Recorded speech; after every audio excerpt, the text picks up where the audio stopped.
자, 이번 시간에는 역함수에 대해서 보도록 할 거예요. 우선은 기본적으로 역함수라고 하시는 말 자체가 역이 들어가요. 우리가 역은 알아요. 그죠? 우리가 그러니까 명제에서 있죠. 명제에서 우리가 역했어요. 그죠? 역이라는 건 뭐예요? 바꾸는 거죠. 그러니까 가정과 결론이 있었으면 그걸 이제 바꿔주는 거였어요. 역함수는요, 역함수도 똑같이 반대예요.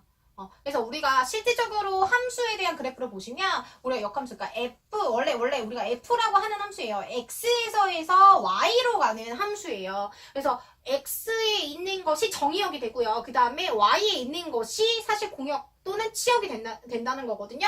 그래서 우리가 정의역에서 그 다음에 공역, 치역으로 가는, 그러니까 y의 값으로 가는 이 함수를 우리가 f라고 하는 함수라면 우리가 이걸 반대로 가는 반대로 가는 이 화살 표시 반대로 가는 거를 우리는 역함수라고 하고요. 위에 이렇게 마이너스 1을 이렇게 위에다 조금 할 거예요. 이걸 역함수라고 하는 기호고요. 그래서 우리가 기본적으로 선생님이 역함수라고 얘기를 하도록 할게요. 그래서 역함수예요. 그래서 우리가 여기에 x의 값이 있잖아요. 걔가 이쪽으로 가가지고 fx가 됐거든요. 근데 다시 fx라고 하는 거를 다시 이쪽으로 가는 거를 우리는 역함수라고 얘기를 해줍니다. 됐죠? 이게 기본적으로 역함수의 아주 기본적인 개념이에요. 반대로 가는 거. 그러니까 한마디로 y에서 x로 가는 개념. 이거를 우리는 역함수라고 생각하시면 됩니다. 그래서 선생님 여기다 써놨거든요. f라고 하는 함수는 x에서부터 y로 가는 함수라면 역함수, 이렇게 위에 마이너스 1이 붙여져 있는 역함수는 y에서 x로 가는 함수야. f의 역함수는 y의 값이 실질적으로 대입이 되겠죠. 왜냐면 우리가 여기 y에서부터 x로 가는 거니까. 그래서 x 이렇게 나오는 것을 우리는 실질적으로 역함수라고 얘기를 해주는 겁니다. 되셨어요. 자, 그러면 역함수는 이제 반대로 가는 개념이라고 생각을 했어. 그래서 우선 여기까지 오케이, 이해했어, 오케이. 자, 그러면 역함수의 성질에 대해서도 봐야겠죠. 역함수의 성질이에요. 우선 기본적으로 역함수, f의 역함수와 f를 합성을 해주게 되면 어떻게 되느냐라는 걸 보도록 할 거예요. 조금만 더 자세히 보시면 예를 들어 x를 넣었어요. 그러면 얘는 fx를 먼저 해주고 그거를 다시 f의 역함수를 해주는 거잖아요. 그러니까 무슨 말이냐면 여기서부터 여기까지 가서 나왔어. 이 값이. 이 값을 다시 역으로 반대로 가주라는 말이거든요. 그렇게 되면 결국 얘는 뭐가 나오냐? x가 나올 수밖에 없겠죠. 자, 내가 fx라는 건 x의 값이 이쪽으로 가서 나오는 값이야. 이 값을 다시 역해주래. 역해줘서 나오는 값이 뭐야? x야. 이렇게 생각해 주시면 돼요. 그래서 결과적으로는 우리가 얘는 결국 뭐가 되는 거야? i가 되는 거야. 항등함수가 되는 거죠. 그러니까 결과적으로 우리가 어떤 함수, 내가 fx를 넣었어. 근데 거기에 대시 역함수를 합성을 해주게 되면 결국 항등함수, 자기와 똑같은 값이 나온다라고 생각하시면 되겠죠. 자, 그 다음에 우리가 이거는 이렇게 생각하시면 돼요. 그러니까 역함수를 다시 역해주라는 거거든요. 내가 만약에 이렇게 가는 방향이라면 걔를 다시 거꾸로 해주라는 거야. 거꾸로 해준다는 건 결국 무슨 함수가 되죠? 그냥 F함수가 되겠죠. 그러니까 우리가 봐봐. 역함수니까 원래 이쪽 방향으로 가는 건데 그걸 다시 거꾸로 방향으로 이렇게 가주래. 이렇게 가주래. 그럼 결국 이렇게 가주는 거니까 결국 F의 함수가 된다는 소리잖아요. 그래서 F라고 생각하시면 됩니다. 자, 그 다음에 요거는 우리가 생각을 하실 때 역함수를 조금 분배 법칙을 할 거예요. 그래서 역함수를 각각 G에다도 해주고 그 다음에 F에도 역함수를 해줄 건데 얘는요 중요한 게 우리가 합성함수는 사실 교환 법칙이 성립이 안 된다고 했거든요. 그렇기 때문에 똑같이 역함수를 해줬을 때도 자리의 위치를 바꿔주셔야 돼요. 그러니까 역도 똑같이 뭐야? 자리를 바꾼다잖아요. 그렇기 때문에 얘도 똑같이 우리가 합성함수 해준 거에서도 이렇게 보셔야 돼요. F 역함수. 그 다음에 G 역함수. 똑같이 G와 F의 합성했던 자리 자체도 바꿔주셔야지만 됩니다. 왜? 합성함수는 실질적으로 교환법칙이 성립이 안 되기 때문에 자리 자체도 똑같이 보시고 역으로 바꿔주셔야 돼요. 그래서 이 부분이 조금 중요해요. 자, 그러면 이렇게까지 해서 역함수의 성질까지 보셨고요. 그리고 나면 선생님이 예제 문제를 조금 준비를 했어요.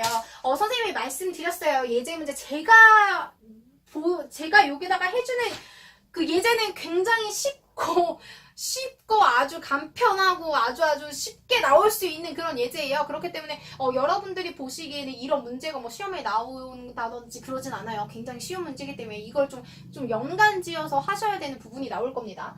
자, 그래서 우리가 보시면 지금 f에 대한 함수예요. 그래서 보시면 x의 값에서 y로 지금 가는 부분이죠. 그래서 지금 보시면 얘가 1은 1로 가고요. 2는 3으로 가고요.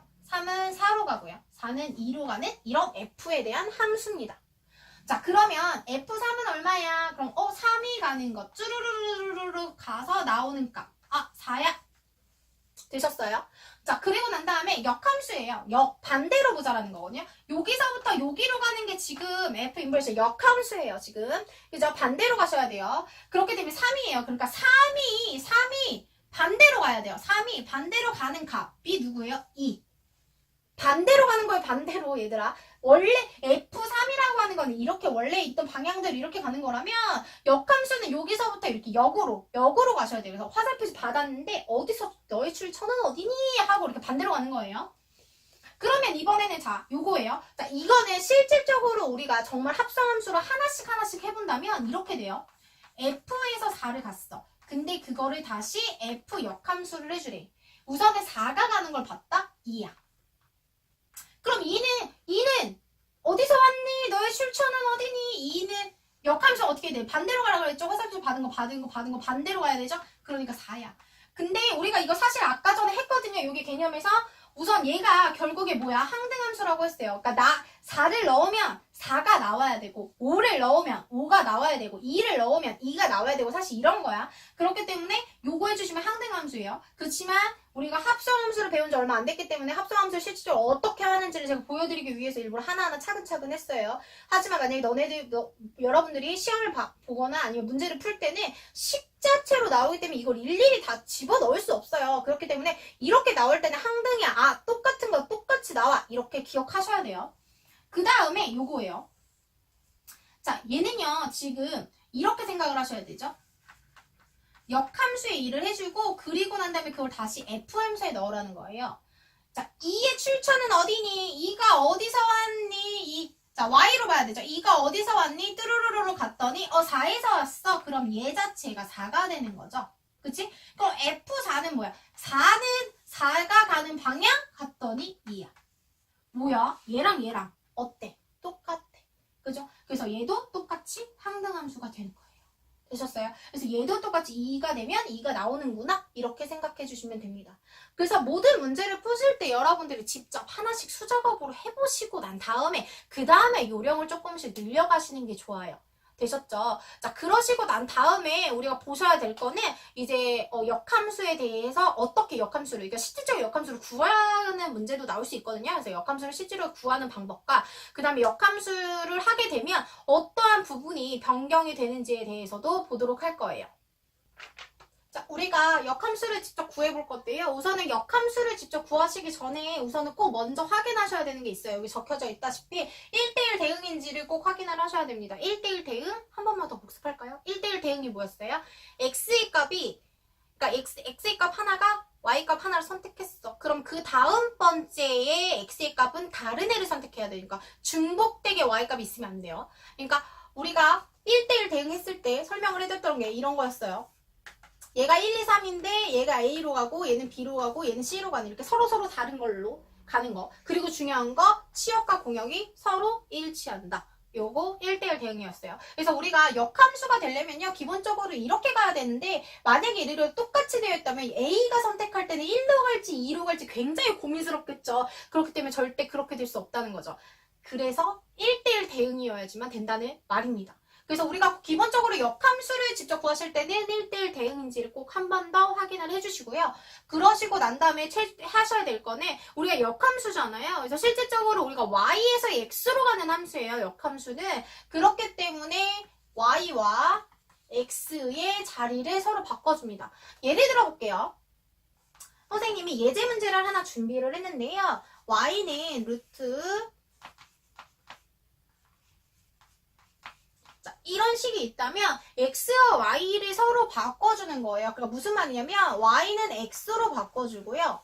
그 다음에 x 자리에 있는 거는 y로 이렇게 체인지 해준다는 소리예요. 자, 그러시고 난 다음에 우리가 보통 함수는 누구 는으로 되어 있죠? y는으로 되어 있습니다. 그래서 y는 어쩌고저쩌고로 정리해 주시면 돼요. 그래서 y는 꼴로 정리해 주시면 되거든요. 그러면 얘도 정리할까요? 그럼 우선은 기본적으로 루트가 있기 때문에 제곱을 해줍니다. 양변에. 그러면 x제곱은 마이너스 3y 플러스 7이 되겠죠. 넘겨줄까요? 3y는 그죠? 그리고 얘가 이쪽으로 와야겠네요. 이렇게. 그리고 y는 3으로 나눠줘야죠. 이렇게 해주시면 이제 역함수가 완성이 되는 거예요. 자, 그런데 중요한 게 있어요. 뭐가 있냐면 역함수에는 제가 선생님이 역함수는 x와 y가 서로 바뀌는 거라고 했잖아요. 그래서 바꿔주는 거거든요. 그래서 첫 번째 우리가 역함수 직접 구하려면 y와 x를 자리를 바꾼다고 얘기를 했어요. 그럼 자리를 바꾼다는 건 결과적으로 모두 바뀌어주는 거죠. 정의역과 치역과 공역도 바뀌는 거예요. 그렇기 때문에 우리가 원래 함수에서는 정의역 x의 값이 실질적으로 x가 뭘로 체인지 됐어요? y로 체인지 됐거든요. 그렇게 해서 역함수에서는 뭘로? 치역으로 바뀌게 돼요. 치역으로. 그리고 원래 함수의 치역은 우리가 y는 뭘로 체인지 됐죠? x로 짠! 하고 체인지 됐죠? 그렇기 때문에 실질적으로 x는 누구의 값이라고 했죠? 정의역이라고 했기 때문에 정의역으로 바뀌게 됩니다. 그렇기 때문에 우리가 실질적으로 역함수를 구하실 때 선생님이 지금 여기에는 적어놓지 않았지만 실질적으로 정의역의 범위가 주어지고 치역의 또는 공역의 범위가 주어질 거거든요. 그러면 그 문제에 맞게 내가 역함수를 구했다면 그거에 대한 x 정의역의 값의 조건과 그 다음에 치역의 조건도 똑같이 변경을 사실 해주셔야지 돼요. 제가 예제 문제에서는 준비하지 않았어요. 하지만 여러분들이 푸시는 문제집에는 분명히 존재할 거예요. 그래서 그거 확인하시고 역함수를 구했을 때의 치역과 정의역을 구하는, 특히 정의역을 구하는 말이 나올 수 있거든요. 그렇기 때문에 그 정의역을 정확하게 구하실 수 있으셔야 돼요. 그러면 역함수의 정의역은 결국 누구와 똑같다 그랬죠? 치역과 똑같다고 했죠. 그죠? 원래 함수의 치역이에요. 자, 그러면 역함수의 그래프에 대한 또 성질도 있어요. 우리가 역함수의 그래프를 그리시면, 자, 선생님이 지금 여기다가 조금 그림을 그려놨는데, 실질적으로 우리가 2차 함수의 그래프가 이런 식으로 되어 있거든요. 근데 선생님이 아까 1대1 대응이라고 했기 때문에 사실 2차 함수는 1대1 대응이 아니거든요.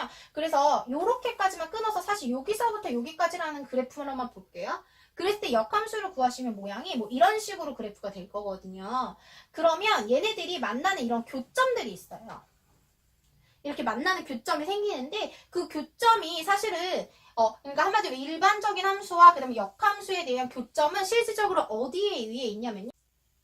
이 함수 위에 있어요. 그렇기 때문에 우리가 지금 보시면 교점이 이렇게 두 개 생긴다고 했잖아요. 그죠? 그거는 어떻게 되냐면 이렇게 되어 있는 y는 x라고 하는 그 그래프 안에 교점이 존재하게 돼요. 이거 뭐예요? 항등함수예요. 제가 항등함수의 대표적인 예라고 얘기를 드렸어요. 기본적으로 우리가 1대1 대응이어야 되고요. 그리고 얘네들의 교점은 뭐냐면 역함수에서도 똑같이 원래 함수에서도 똑같이 되어 있는 거기 때문에 y의 값과 x의 값이 서로 같다라는 말밖에 안 되거든요. 왜냐면 서로 바꿔도 똑같고 또 이렇게 바꿔도 똑같고 이렇게 바꿔도 똑같다는 거니까. 그렇기 때문에 y는 x에 대한 그래프일 수밖에 없죠. 그렇기 때문에 우리가 기본적인 함수와 역함수의 그래프는 어떤 그래프에 y는 x의 그래프의 대칭 형태로 나타나게 됩니다. 이 부분이 엄청 중요해요. 엄청 중요해요. 시험에도 아마 겁나 많이 나올 겁니다. 그렇기 때문에 많이 이 부분을 꼭 기억해 주셔야 되는 개념 중에 하나예요. 그리고 실질적으로 역함수의 그래프를 직접적으로 그리라는 문제는 나오지 않습니다. 하지만 그래프를 확인을 하시고요.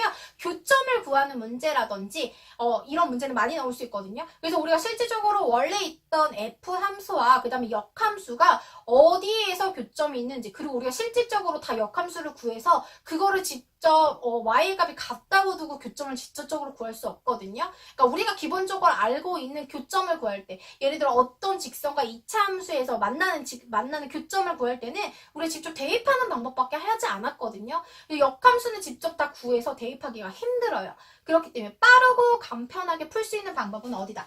y는 x의 그래프하고의 같다라고 두시면 됩니다. 이거는 선생님이 문제풀이 하는 동영상에서 한 번 더 다뤄서요. 어떤 식으로 접근해야 되는지도 설명을 해드리도록 할게요. 너무너무 고생 많이 하셨고요. 그리고 기본적으로 우리가 역함수까지도 했기 때문에 아마 이제 대부분의 학교들은 중간고사 범위가 역함수까지일 거예요. 혹시나 그 더 뒤에 유리함수까지도 시험 범위에 들어가는 아이들이 있을 수도 있기 때문에 제가 준비를 하기는 할 건데요. 우선은 그 전에 유리함수를 하시기 전에 제가 집합과 명제와 함수에 대해서 교과서 문제 중에서도 특히나 조금 어렵다든지 아니면 시험에 좀 잘 나오는 문제들을 조금 더 뽑아서 한 번 더 다루는 강의를 한 번 더 여러분들에게 보여드리도록 할게요. 오늘은 여기까지 하겠습니다.